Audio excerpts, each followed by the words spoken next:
Was the Qur'an copied from the Bible? It is worth mentioning that the first Arabic translation of the Bible was done centuries after the Prophet's death.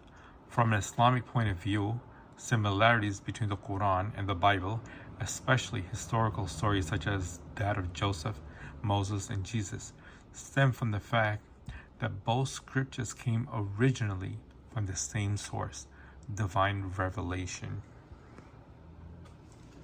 Because of differences in transmission and interpretations of the Bible, over time the stories changed.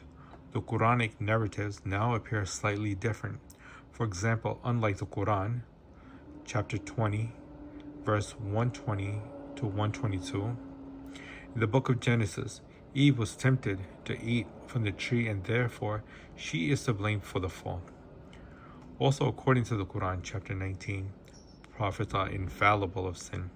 But in the Bible, some prophets are guilty of shameful and even criminal acts. For example, David impregnated his neighbor's wife, Bathsheba, before conspiring to get her husband, Uriah, killed. 2 Samuel chapter 11, verse 1 to 27. Lot had sex with his two daughters, Genesis 19, verse 30 to 38.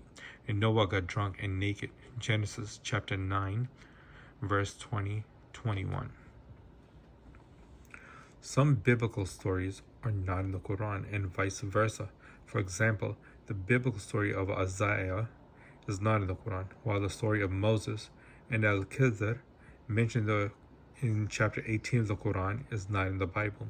Also, there are 3 miracles of Jesus in the Quran that are not in the Bible. See chapter 5, verse 110 to 115. Although both scriptures emphasize global ethics such as dignity, kindness, and charity, each revolves around a different theology. Both have contrasting views on the perception of God, Jesus, salvation, crucifixion, and the original sin.